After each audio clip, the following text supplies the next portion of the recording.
Good evening, ladies and gentlemen, and welcome back to the Aura News broadcast, just in time for the English edition. I'm Daniel Cook, your host, presenting a translated version of the Albanian news to you each weekday at 6 p.m. In today's news, the High Court heard more testimonies today about the case of physical violence that occurred in the Parliament last year. The MPs Armando Prenga and Parid Tsara testified about what they saw that day during the physical clash between the MPs Gent Strazimiri, Arben Ndoka, and Pierin Indreu. In his testimony, Prenga said that Strazimiri offended the MPs during his speech in the Assembly, and that is what caused the violence. Prenga said that he heard Strazimiri shouting in the hall of the Assembly, but that he did not see MP Indreu striking him. After the hearing session, the MP Ndoka had this to say: "These kind of episodes can happen in the parliaments of Europe. MP Strazimiri has been a protagonist in some of the internal conflicts within the Assembly." Ndreu's lawyer asked the court not to consider the video as evidence, but his request was overturned. The investigations of Arben Ndoka and Pierin Indreu began after the official charges were made by the Democratic Parliamentary Group on July 14th. The denouncement says that two socialist MPs struck the Democratic MP Gent Strazimiri on July 10th of 2014, after his declaration that there are incriminated people among the Assembly MPs.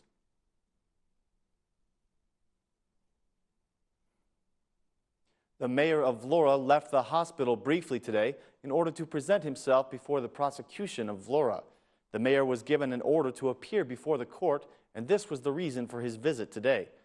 The mayor was with the prosecution for a little bit more than 20 minutes, and he signed a document to register his appearance. Mayor Gjika did not give any explanation for the accusations against him. He was arrested on February 6th and is accused of dereliction of duty and forgery of documents for the construction of an 11-story building in Vlora. The court ordered that he appear on obligation rather than being kept in a jail cell because of his health condition. The prosecution was not satisfied with this security measure, and they have appealed the decision of the court. This week, the Court of Appeals in Vlora will decide whether the security order for Mayor Gjika will be changed.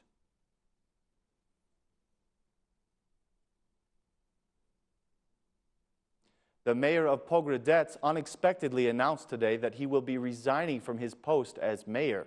In a press conference from the Socialist Party headquarters, Mayor Artan Shkembi said that the decision to resign was discussed with the Prime Minister, to whom he gave special thanks. He said, "I have chosen this day to announce the news that I will be submitting my resignation to the Prime Minister Rama. I want to give this responsibility and opportunity to a younger candidate. I want to express my gratitude to my political party for all of their support. We have an obligation to give a return on the investment that our political family has made in us." Shkembi addressed his thanks to the Socialist Party and to Rama and to the citizens of Pogradec, who have voted for him for 3 years running. He continued, "Certainly without the Socialist Party and without Rama, I would not have been able to be the mayor of my city. Without the support of the citizens of Pogradec, I would not be what I am today. I am proud of the achievements that have been made. I apologize for any errors that I might have made during my mandate. The reason for the mayor's resignation are not clear, but there are some within the Socialist Party who believe that it is to make room for the leadership of a member of the Socialist Movement for Integration."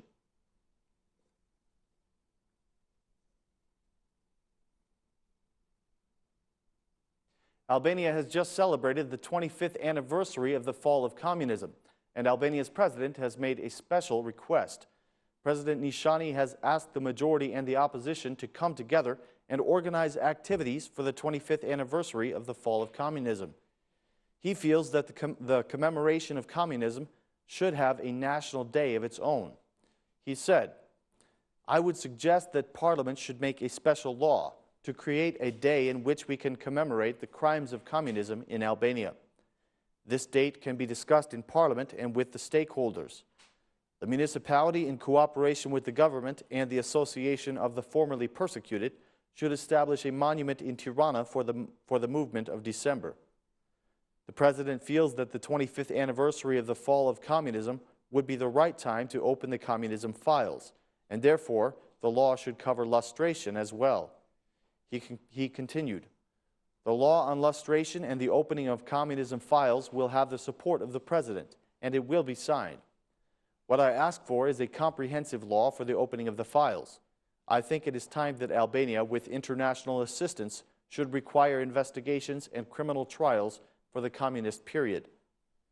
When he was asked by Ora News what he would do if the law does not include lustration, President Nishani said that he would still sign it. The president also said that he would not oppose the changes in the justice reform, including the proposal that removes the president's rights to be the head of the High Council of Justice.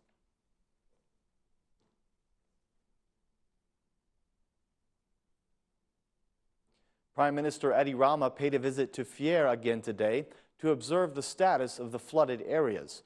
He was accompanied by the director of USAID in Albania, Marcus Johnson, and the Minister of Agriculture, Edmond Panariti. Prime Minister Rama said that these areas will be rebuilt very soon and brought up to the European standards. He said, "The greenhouses that have been affected by the floods will be rebuilt through cooperation with USAID. The reconstructed greenhouses will be of better quality. We will implement the project of the U.S. government, which has a value of $750,000, said Prime Minister Rama. The director of USAID for Albania, Marcus Johnson, said that the project will start in the following days. There is a $750,000 project to help the farmers, he said. The agreement will be implemented in the following days, and we will determine how we can improve the greenhouses and what kind of technology we can use. There will be a better infrastructure by September. We are working with the NGOs to provide the necessary training in order to build the greenhouses better than before, said Mr. Johnson. Prime Minister Rama and Minister Panariti announced the beginning of the work on the embankment of the Vjosa River and the unblocking of the drainage channels.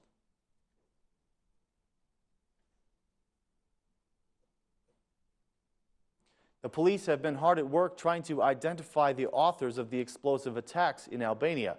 Today, they revealed that their investigations have uncovered a criminal group that is responsible for at least some of these attacks. According to the police, the criminal group is led by a man named Admir Tafili, who is currently serving a life sentence in the prison of Pecini. The police said that members of the criminal group also include Alfred Cefalia, Cristi Pine, and Alexander Vora. These three were arrested a few days ago. 2 others have been declared wanted by the police in connection to this group, but so far, only their initials have been released and no names. In a press release, the vice director of the state police announced that this criminal group is paid by others to commit these crimes. The police said that they have evidence involving 7 serious criminal events, and the possibility does exist that this group is connected with the explosions in Tirana earlier this month. In a telephone conversation with Ora News, the accused ringleader denied all accusations, saying that he has nothing to do with the crimes that he is accused of. Tafali said that he knew Cefalia and Pina in prison. He stated that it is impossible to lead a criminal group from inside a prison cell.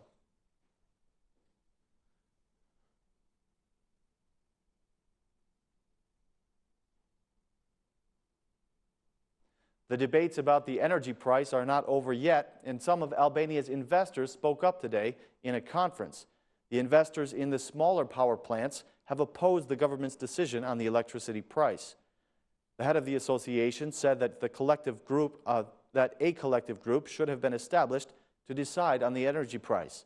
According to him, the current price does not cover the actual costs. He made this statement: "A new law on renewable energy is needed. A joint working group should be set up to make decisions on the basis of the market and the needs of this sector. Clear rules must be set, as no one invests if there are no rules. The price at which we are selling energy is not the right one, as it does not allow us to cover our major expenses or to pay the bank loans. It needs to be reviewed," he said. The Ministry of Energy responded by saying that after a great deal of negotiations, it was agreed that the energy price of the Albanian Energy Corporation would be 7.64 lek per kilowatt. This price is up from 6.6 lek per kilowatt, which was the price set by the government last November. The ministry announced that soon they will begin drafting a new law on renewable energy.